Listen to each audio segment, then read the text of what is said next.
Sven B-Man, and I'm going to show you how to clean up some frames. I've had several requests. Now you'd say, why would you clean frames up? What I do is I cut all this wax out. These came out of some supers. Extracted them, we set them out, and we let the bees clean them out. The first thing I like to do is, this is a 5-frame lid. I turn it upside down, and I use it for my cutting. And a lot of you beekeepers out there, you look at this stuff, you say, well, yeah, you can use that. Here's the whole thing. This is the fall. Now, if you want to use this for next spring, what you have to do is put wax malt crystals on this to keep the wax moths out. And if you want to crisscross it, open stack it, the next thing you have is you have a rodent problem. And if you have a rodent problem, you've got mice and rats to get up there, and they start chewing this wax up. And if they start peeking inside them boxes, those bees are going to be hard to stay in there. So what I like to do is I like to just cut it out, and I go back every year with new foundation.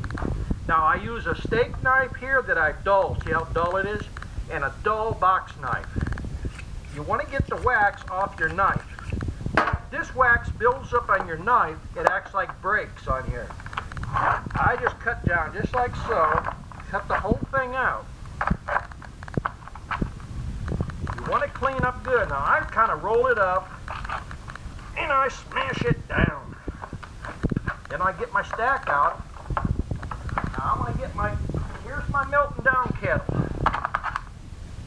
I'm going to fill this thing up, get 2 or 3 pounds. Now each time before I clean this frame up, I'm going to clean my knife. Now here's another thing that most people use. They'll use staples in here. And you see how easy that came out? These are brads.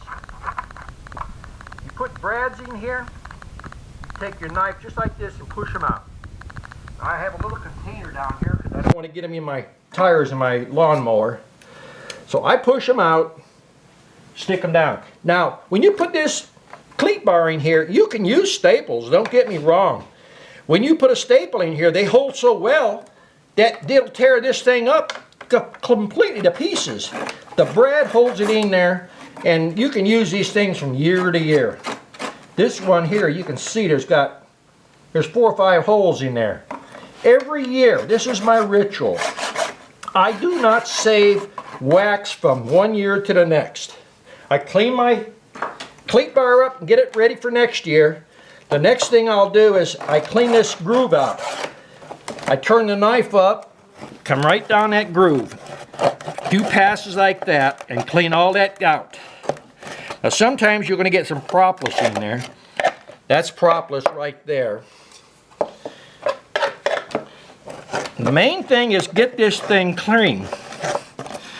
Now these are going to be pretty much clean when I get done here. But as I go, I'm going to try to think about everything that a new beekeeper should look for. The main thing, you see these little holes right here? This is where if you get 1 or 2 little eggs from a wax moth, and then you stick this frame into your hive, what you're doing is putting the eggs into a nice healthy hive, and when those eggs hatch out, they're going to have wax moth in there.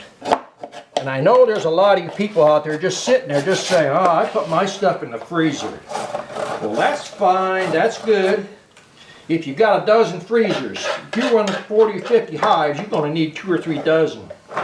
And the next thing is, if you're married, you want to stay married, keep the bee stuff out of the freezer. Now see how I'm just taking a few minutes, clean that frame up. You've got to get this groove here cleaned up pretty good. Now you notice I have a towel over my table saw.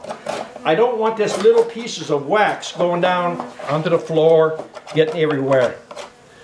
Gonna get it as clean as possible. Now that's pretty good for next year. Get the wax off the bottom. Come across here and get this. Now this is a very simple thing, but I notice new beekeepers out there, everything is kind of strange when you first start, and the books don't go into very much detail. Here's a little bread I forgot. Now, you're going to learn to save everything that you possibly can Now, the only thing that I'm not going to clean on this frame, you see right here, this is buildup of propolis. I leave that until springtime. Now, what I do is I put that in a container and I save it. Get my container. Here's my container, and this is full of propolis. That's about $80 to $100 worth of propolis. This is #1 propolis, and you'll get it between your frames. It's always real thick and gluey there. It's something to think about. If you want to save everything and make a little money, the propolis will buy you some frames and stuff. Now what I'll do is just put this to the side. Now your lid actually helps keeping all these little pieces from going all over the floor.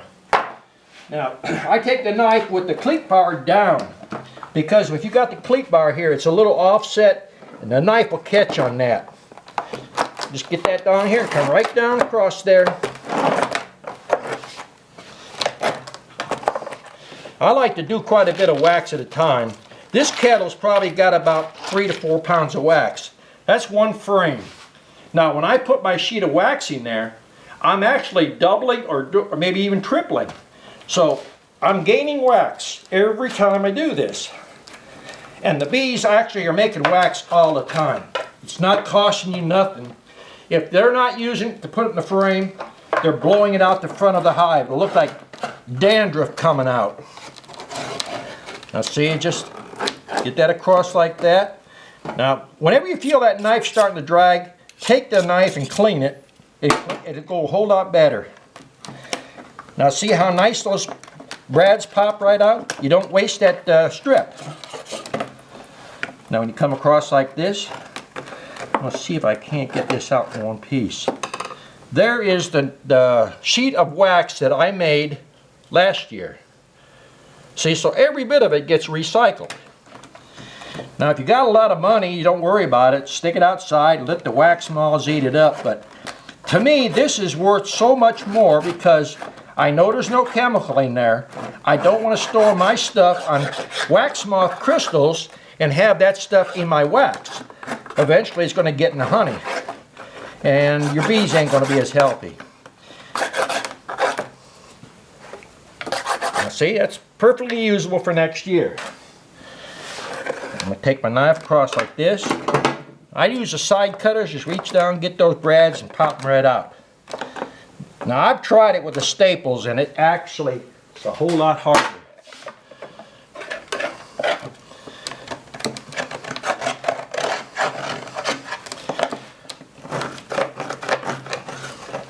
See, that's not so hard to get out.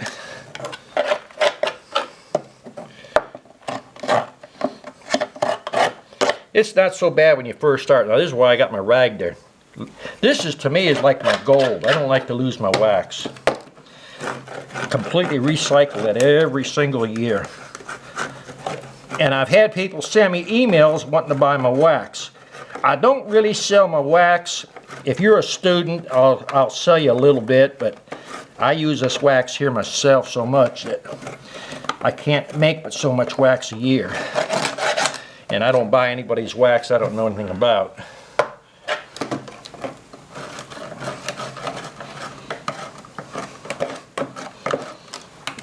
You see, actually, when you scrape a frame down, you get quite a bit of wax. Now, after I store these and I get ready for next year, I'll have these to where all I have to do is take the propolis off.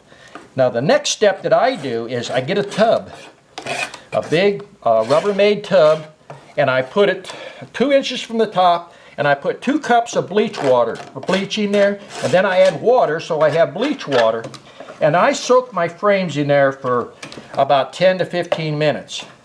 Now all your frames are going to get discolored. See how this frame is a little discolored? Now that's just tracking. You see, I can scrape some of it off. But now you put this in the bleach water and that frame's going to come out just like new again.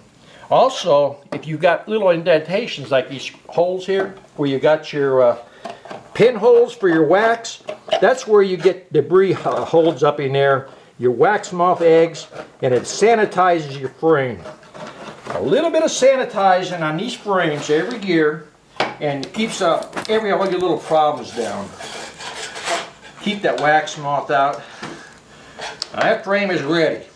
Now, if you like these videos, go to my webpage and you can see the different things we do. We have a lot of videos up. If you have something you want to see, send me an email or leave a comment and I'll get back with you. Thanks for watching The Fat Bee Man.